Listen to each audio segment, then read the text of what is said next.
دوسری بات میں آپ کے سامنے بتاتا چلوں، سرکار کی سیرت مبارکہ کی ایک خصوصیت یہ ہے کہ آپ تاریخ اٹھا کر دیکھ لیجئے، کسی نبی کا کوئی امتی، کسی نبی کی پوری زندگی کی بات نہیں کرو، ایک عمل کو کسی نبی کا، خواہ ابراہیم علیہ السلام ہو، اسماعیل علیہ السلام ہو، عیسیٰ علیہ السلام ہو، موسیٰ علیہ السلام ہو، کسی نبی کا کوئی امتی کسی نبی کے ایک عمل کو پوری سند کے ساتھ بیان نہیں کر سکتا۔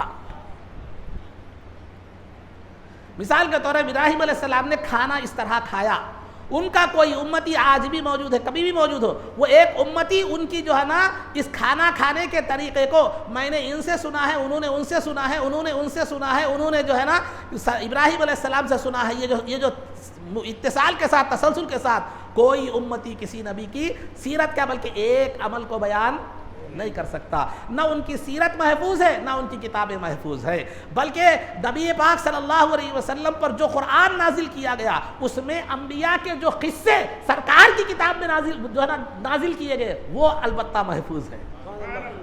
تو انبیاء کی سیرتیں، ان کا ایک عمل بھی پورے متصل طور پر محفوظ نہیں ہے، لیکن ان کا جو بھی عمل محفوظ ہے وہ سرکار دو عالم صلی اللہ علیہ وسلم پر نازل شدہ قرآن کے حوالے سے محفوظ ہے۔ اس کے علاوہ کوئی بھی سند اور کوئی مستند چیز کسی نبی کا کوئی ایک عمل موجود نہیں ہے۔ لیکن آپ سرکار دو عالم صلی اللہ علیہ وسلم کی زندگی کو دیکھیں گے، آپ کا ایک ایک عمل، ہر عمل محفوظ ہے۔ کس انداز تک جو ہے نا محفوظ ہے، میں آپ کے سامنے ایک مثال کے طور پر دیتا چلوں۔ مسند احمد بن حنبل کی روایت ہے، ایک مرتبہ عثمان غنی رضی اللہ تعالی عنہ نے وضو فرمایا، وضو فرما کر کیا کیا؟ مسکرا دیے، وضو فرما دیا، وضو فرما کر کیا کر دیے؟ مسکرا دیے۔ پھر لوگوں سے پوچھا کیا تمہیں معلوم میں نے کیوں مسکرایا ہے؟ تو لوگوں نے کہا نہیں معلوم کیوں مسکرایا ہے۔ تو انہوں نے کہا میں اس لیے مسکرایا ہوں کہ سرکار کو میں نے وضو کے بعد مسکراتے ہوئے دیکھا۔ تو قربان جائیے، سرکار کے غلاموں پر وضو کو تو محفوظ رکھا ہی رکھا، ساتھ ہی سرکار کی مسکراہٹ کو بھی باقی رکھ دیا۔ ایک مثال دے رہا ہوں، ایسی 20 مثالیں آپ کو ملیں گی سرکار کی عمل۔ سرکار اگر کوئی بات بولتے بولتے نشست تبدیل کر دیتے تو راوی وہ حدیث کو بیان کرتے وقت اپنی نشست تبدیل کر دیتے کہ سرکار نے ایسا کیا تھا، ایسا کیا تھا۔ تو سرکار کی زندگی اتنی محفوظ ہے، اتنی محفوظ ہے، زندگی کا ہر حرکت، زندگی کا ہر سکون سرکار کا محفوظ ہے، ہر لمحہ جو ہے نا محفوظ ہے۔ کائنات آدم علیہ السلام سے لے کر انبیاء کو چھوڑیے، اولیاء کو چھوڑیے، کسی بھی انسان کی اتنی زندگی محفوظ نہیں ہے۔ یہ سرکار کا معجزہ ہے، یہ سرکار کو یہ انفرادیت حاصل ہے کہ سرکار دو عالم صلی اللہ علیہ وسلم کی زندگی کا ہر لمحہ محفوظ ہے۔ ارے اتنی ہی بات نہیں، بلکہ سرکار کی احادیث جنہوں نے بیان کی ان کی زندگیاں بھی محفوظ ہے۔ حدیث کا ایک فن ہے، حدیث میں ایک فن اسماء الرجال کے حوالے سے، اسماء الرجال یہ ایک باضابطہ ایک فن ہے، یہ باضابطہ ایک الگ علم ہے۔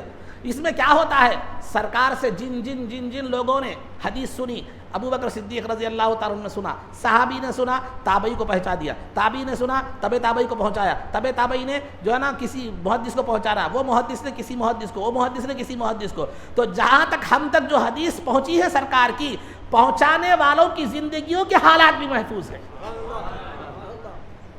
پہنچانے والوں کی زندگیوں کے حالات بھی محفوظ ہیں کہ وہ لوگ کیسے تھے، تقویٰ کیسا تھا، طہارت کیسی تھی، شریعت کے کتنے پابند تھے، حافظہ کتنا تھا، جوانی میں کیسا تھا، بچپن میں کیسا تھا، بڑھاپے میں حافظہ کیسا تھا۔ جب کوئی حدیث سرکار کی بیان کرتے تو بنون بیان کرتے، نہیں کچھ ملا کر بیان کرتے، یا بڑا چڑھا کر بولنے کی عادت تھی، یا کیسی تھی، کیا کیا تھی، پوری کیفیات کے ساتھ محفوظ ہے۔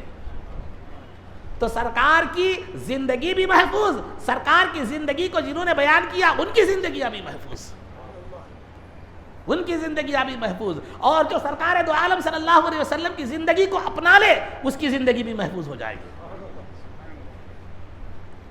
اس کی زندگی بھی محفوظ ہو جائے گی۔ کیوں ایسا؟ کیوں یہ ایسا ایک چین ہے، ایک تسلسل سے۔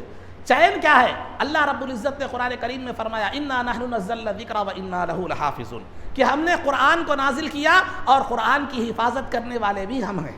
اللہ نے قرآن کی حفاظت کا ذمہ لیا، اللہ نے قرآن کی حفاظت کا ذمہ لیا، اور قرآن نقوش میں ہے، تھیری ہے، اور سرکار کی ذات پریکٹیکل ہے۔ قرآن تھیوری ہے اور سرکار کی ذات پریکٹیکل ہے۔ ایک قرآن لفظی ہے، ایک قرآن عملی ہے۔ ایک قرآن مصاحف میں ہے، کتاب کی شکل میں، ایک قرآن چلتا پھرتا ہے۔ چنانچہ صحابہ نے بی بی عائشہ سے پوچھا سرکار کے اخلاق کیا ہے؟ تو بی بی عائشہ نے فرمایا تم نے قرآن نہیں پڑھا، سارا کا سارا قرآن سرکار کے اخلاق ہے۔ تو قرآن نقوش میں ہے اور اس کا چلتا پھرتا قرآن دیکھنا ہے تو سرکار کی ذات ہے۔ تو سرکار کی ذات قرآن کی تفسیر ہے، سرکار کا عمل، سرکار کا قول، سرکار کی ہر حرکت قرآن کی تفسیر ہے۔ تو اللہ نے قرآن کی حفاظت کا ذمہ فرمایا، ذمہ لیا، تو اس کی جو ہے تفسیر کی حفاظت کا بھی ذمہ لیا، اور سرکار کے نمونے کو صحابہ نے اپنایا تو سرکار کی حفاظت، سرکار کی زندگی کی حفاظت کی تو صحابہ کی زندگی کو بھی محفوظ کر لیا گیا، تابعین کی زندگی کو بھی محفوظ کر لیا گیا، کیونکہ انہوں نے صحابہ کا نمونہ بن گئے وہ، اور پھر تابعین کا نمونہ تابعین بن گئے تو اللہ نے ان کی زندگی کو بھی محفوظ کر لیا۔ تو جو لوگ سرکار کی زندگی سے وابستہ ہوتے چلے گئے ان کی حفاظت کا سامان اور انتظام ہوتا چلا گیا۔